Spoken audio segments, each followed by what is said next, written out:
dalam kitab Wahyu pasalnya keempat, saudara. Kita akan lihat bersama pada pagi hari ini di dalam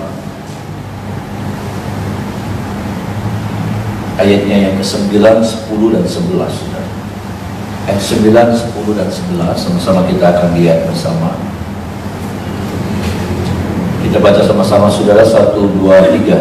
Dan setiap kali makhluk-makhluk itu mempersembahkan puji-pujian, hormat dan ucapan syukur kepada Dia yang duduk di atas tahta itu dan yang hidup sampai selama-lamanya, maka bersujudlah 24 tua-tua di hadapan Dia duduk di atas tahta itu, dan mereka menyembah Dia yang hidup sampai selama-lamanya, dan mereka melemparkan mahkotanya di hadapan tahta itu sambil berkata, "Ya Tuhan Allah kami, Engkau layak menerima puji-pujian dan hormat dan kuasa, sebab Engkau telah menciptakan segala sesuatu, dan oleh karena kehendak-Mu semuanya itu ada dan diciptakan."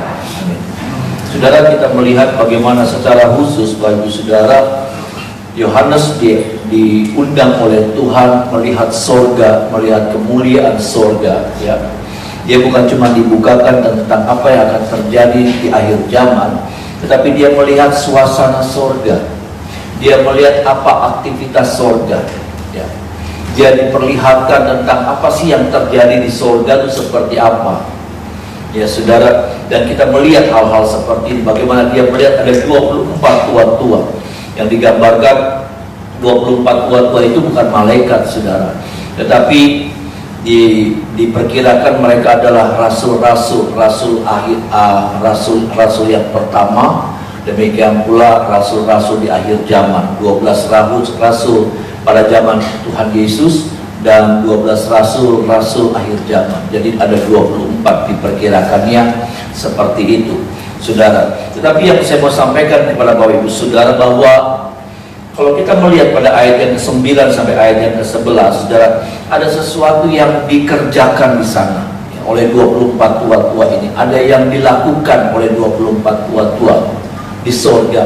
Dan yang saya mau katakan bahwa begini, saudara, apa yang kita biasakan di sorga, apa yang kita akan lakukan di sorga, harusnya sudah menjadi sebuah kebiasaan kita sekarang ini ketika kita hidup di dunia. Karena kalau kita nggak membiasakan diri dengan sesuatu yang kebiasaan di sorga, aktivitas sorga, maka kita nggak bisa. Ya. Sekali lagi, Bapak Saudara, kita harus membiasakan diri tentang apa yang menjadi kebiasaan aktivitas yang terjadi, yang nanti satu saat kalau kita masuk surga, itulah yang kita kerjakan. Jadi ketika satu saat orang masuk surga itu nggak aneh. Ada amin, saudara? Nggak aneh gitu, saudara.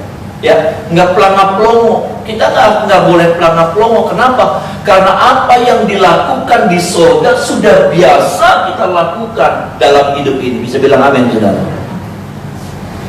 Ya.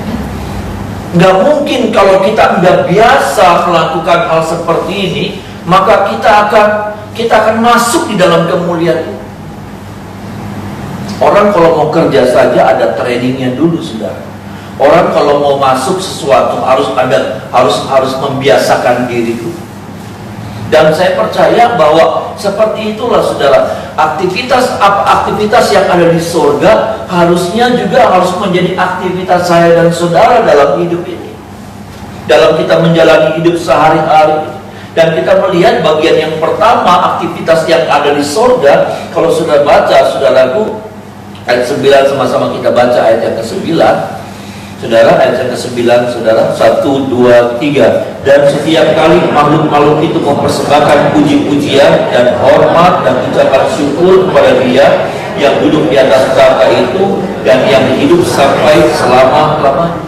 Setiap kali, katanya, mereka mempersembahkan puji-pujian, hormat dan ucapan syukur. Adakah yang seperti ini sudah menjadi gaya hidup kita? Mempersembahkan pujian, penyembahan, ucapan syukur jadi gaya dalam hidup kita? Ataukah jarang kedengaran? Apalagi di tengah-tengah situasi COVID seperti ini, semuanya jadi berubah. Ya, bisnis kita berubah, dagang kita, ya, kita boleh harus bilang jujur. Ada sih yang saya lihat tetap diberkati, ada, tapi ada juga yang saudara, mungkin saudara yang diizinkan oleh Tuhan ngalamin yang namanya penurunan. Yang biasanya rame jadi sepi, biasa pendapatan segini jadi jauh turun sekali. Tapi saya cuma bilang saudara, biasakan mengucap syukur itu. Amin. Karena ini menjadi aktivitas yang akan biasa, yang akan terus dilakukan di sini. Mengucap syukur, menyembah, saudara, memuliakan Tuhan, puji-pujian, itu menjadi sesuatu yang terus menerus. Papa saya pernah bilang ini, kerja kita di sorga itu cuma kerjanya menyembah, memuji, menyembah, memuji, menyembah, memuji. Kalau itu bukan menjadi kebiasaan kita nggak cocok di sorga. Kita akan kebengong-bengong, kita akan bilang begini, saudara, kalau saudara nggak biasa datang doa pagi, ada orang datang doa pagi, mereka akan begini loh, akan begini. Ngapain sih? Benar nggak saudara? Nggak, saudara aja yang pertama kali datang di doa pagi. Waktu pertama kali datang doa pagi, lagi ngapain ya? Keder. Nggak ada orang keder di surga, ada amin saudara. Nggak ada orang pelangap-pelongo di surga. Lalu teman bilang, dah mungkinnya surga nyali baik. Jalur ngali sudah jalur dimutasi. Cocok enak saudara. Kerja nyembah bosen. Oh iya saudara, mungkin lucu, tetapi itu menjadi sebuah aktivitas. Makanya aktivitas di surga itu harusnya menjadi sebuah aktivitas yang biasa kita lakukan di dalam kehidupan sehari-hari. Mengucap syukur, menyembah, memuji-pujian dalam segala keadaan. Ketika pun keadaan saudara buruk, ketika pun keadaan saudara menurun, ketika pun keadaan saudara lagi gak baik,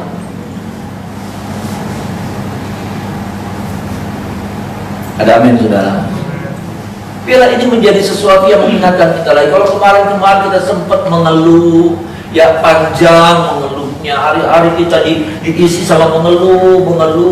Kadang-kadang nggak gampang, tetapi Tuhan memang mengajar kita, Tuhan memang mengharuskan saya dan saudara.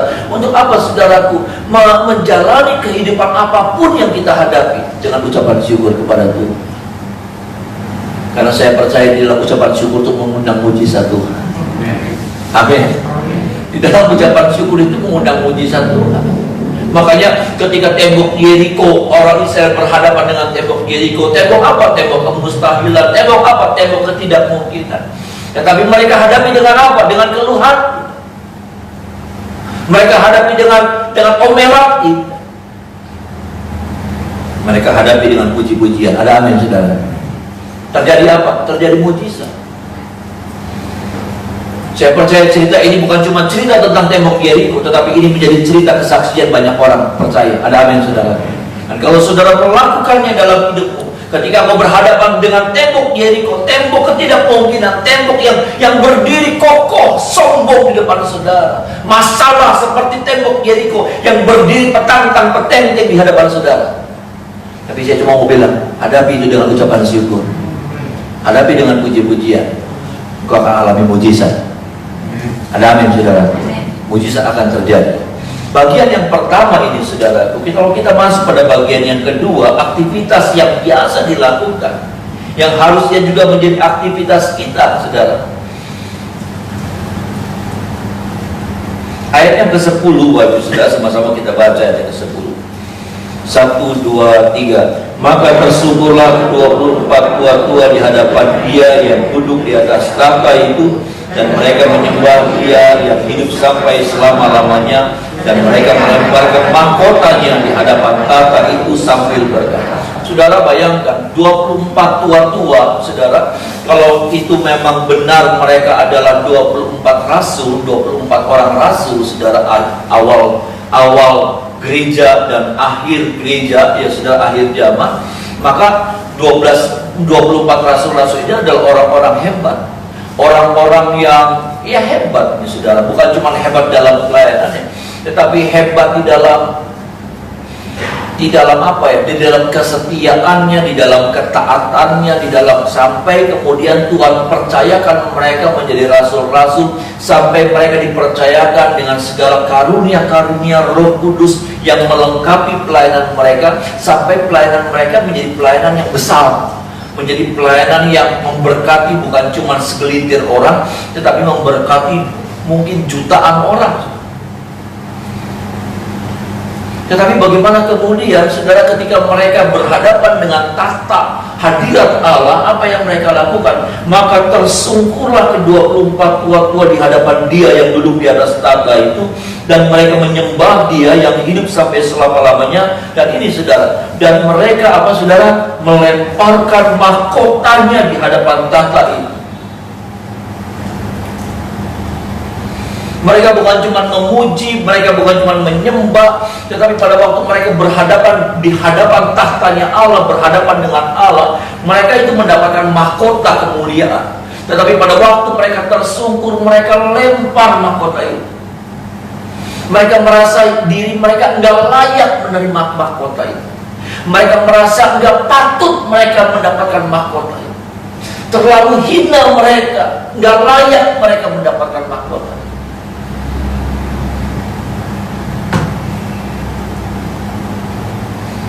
Ini sudah.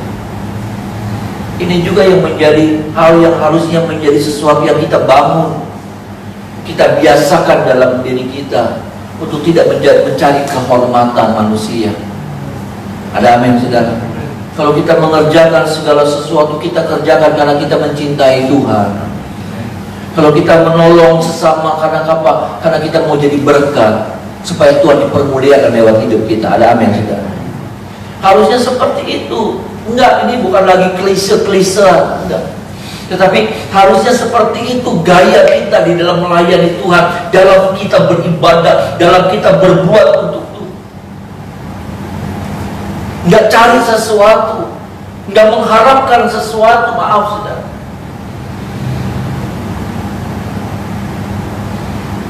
Kenapa? Karena memang harus saya lakukan itu.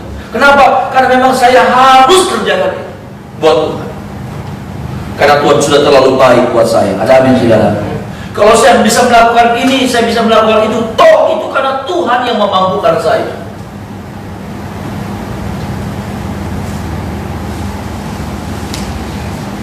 Adakah saya khotbah tiap hari, ya saudara? Itu karena saya, itu karena anugerah Tuhan.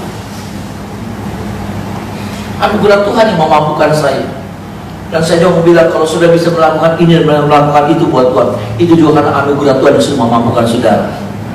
Amin saudara. Tuhan yang memampukan, Tuhan yang bekerja dalam diri kita, Tuhan yang bergerak lewat hidup kita, memakai hidup kita. Tuhan bisa pakai orang lain, Tuhan bisa pilih orang lain.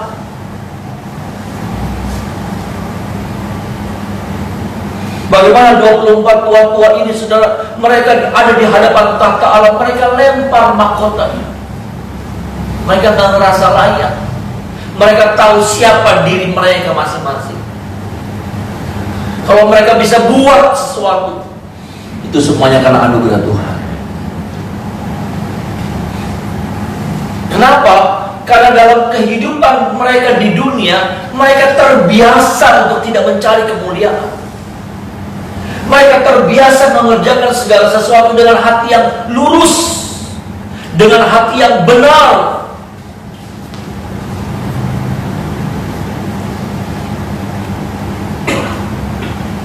Nah, hari-hari ini saudara, kita terlalu banyak dikotori oleh segala perasaan-perasaan.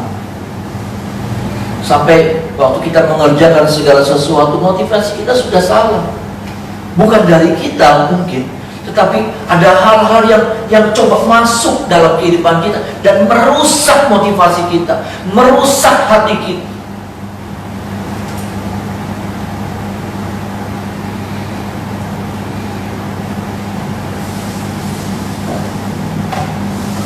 Biarlah kalau kita bisa buat sesuatu, kita cuma mau lakukan itu supaya Tuhan disenangkan lewat hidup kita, supaya Tuhan diuntungkan lewat kehidupan kita. Kenapa? Karena dia sudah terlalu baik buat saya dan saudara. Ada amin, saudara. Sekali lagi, kalau kita bisa buat ini dan itu,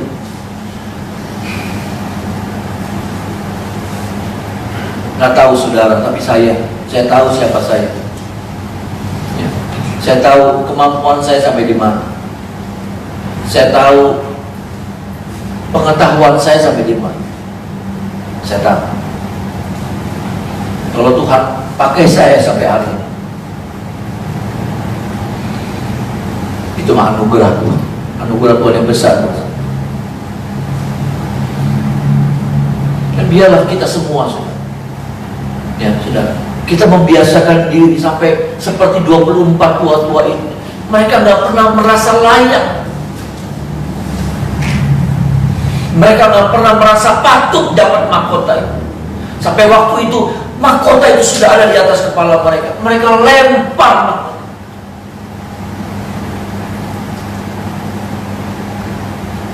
Bukan mereka merasa kurang dengan mahkota itu, bukan. Tapi mereka merasa nggak layak untuk dapatkan. Yuk saudara, hari-hari ke depan kita bangun cara pelayanan kita, cara ibadah kita dengan cara-cara yang benar. Ada amin, saudara. Yuk, ya, ini anggaplah ini menjadi sebuah babak baru dalam kehidupan kita. Babak baru dalam kita melayani Tuhan. Ya, babak baru dalam saya melayani Tuhan. Babak baru buat setiap saudara sebagai pelayan Tuhan untuk memulai sesuatu yang baru. Ayo kita bangun lagi sesuatu yang baru. Ayo kita benahi apa yang masih kurang, apa yang salah selama ini kita perbaiki. Bagian yang terakhir, Bapak Ibu Saudara, kalau saudara melihat bagian yang terakhir, ayat yang ke-11, sama-sama kita baca ayat yang ke-11. 1, 2, 3. Ya Tuhan dan Allah kami, Engkau layak menerima puji-pujian dan hormat dan kuasa, sebab Engkau telah menciptakan segala sesuatu, dan oleh karena kehendak-Mu semuanya itu ada dan diciptakan. Apa ini, saudara? Satu kehidupan yang biasa juga. Sampai kata-kata mereka di surga juga ya seperti mereka membiasakan diri apa? Mereka membiasakan diri untuk masuk dalam kehendak Tuhan. Karena mereka bilang, dan oleh karena kehendak-Mu semuanya itu ada dan diciptakan. Mereka sadar bahwa hidup mereka itu terjadi karena kehendak Tuhan. Mereka membiasakan diri untuk belajar menghidupi setiap rencana Tuhan dalam kehidupan mereka. Ketika pun rencana-rencana Tuhan yang buruk, ketika pun rencana-rencana Tuhan yang bertentangan dengan keinginan mereka,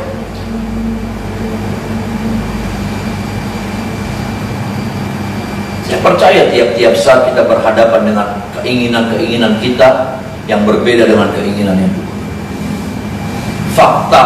Fakta yang terjadi adalah ternyata fakta yang terjadi itu tidak seperti yang kita harapkan. Belajar untuk mengerti bahwa Tuhan punya rencana dalam hidup saya dan saudara. Ada amin, saudara. Belajarlah mengerti bahwa Tuhan sedang merancangkan sesuatu dalam hidup saya dan saudara. Engkau telah menciptakan segala sesuatu, dan oleh karena kehendak.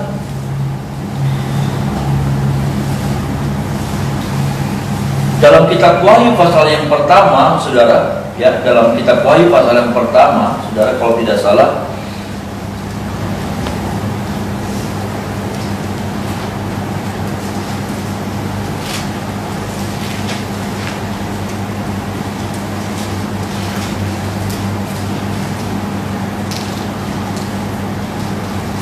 saya lupa, saudara.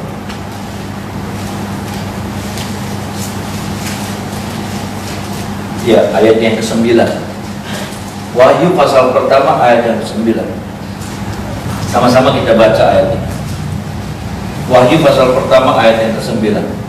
Sama-sama kita baca ayat 1, 2, 3. Aku Yohanes, saudara dan sekutumu dalam kesusahan, dalam kerajaan, dan dalam ketekunan menantikan Yesus, berada di pulau yang bernama Patmos. oleh karena firman Allah dan kesaksian yang diberikan oleh Yesus.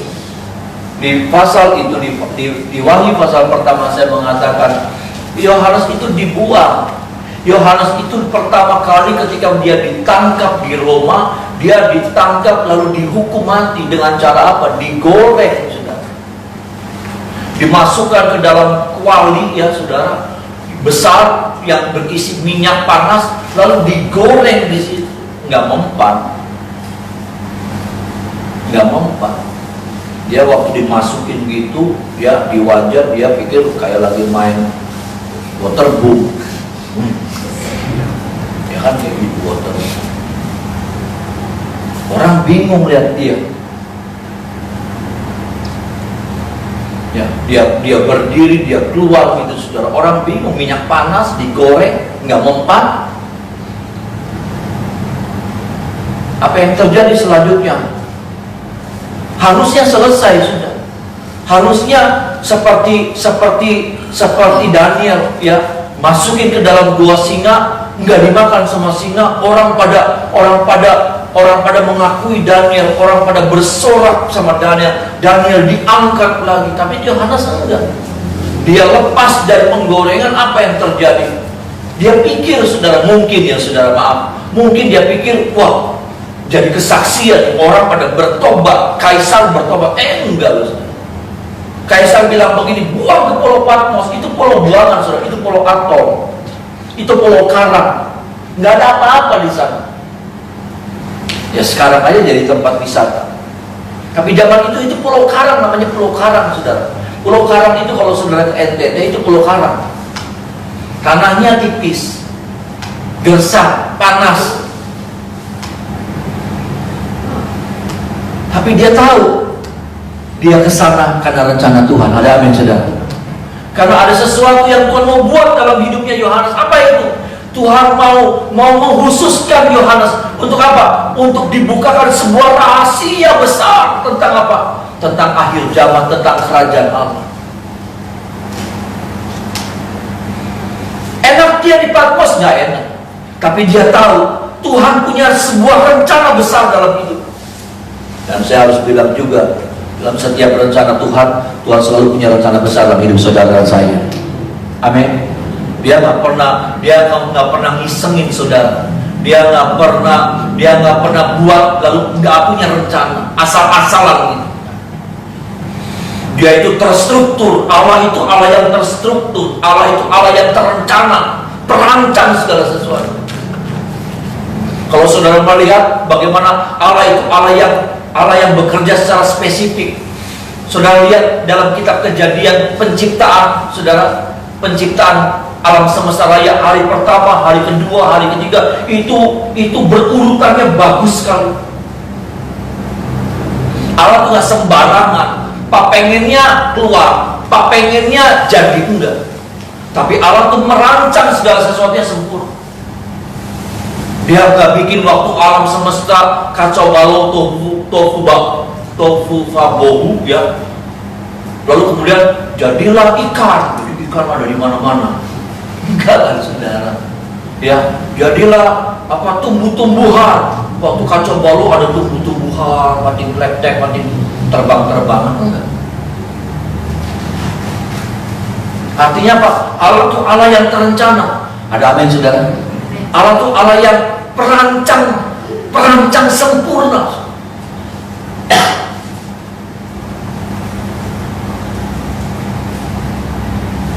Allah juga punya rancangan yang sempurna buat saya dan saudara. Amin, saudara. Allah juga sedang merancang sesuatu yang indah dalam hidup saya. Belajarlah mengerti atau setiap apa yang Allah sedang kerjakan dalam hidup hari-hari ini. Gak enak, Pak. Ya memang gak enak kadang. Sakit. Tapi akhirnya sesuatu yang indah yang Tuhan buat dalam hidup saudara. Sungguh saya alami dalam hidup saya. Saya alami.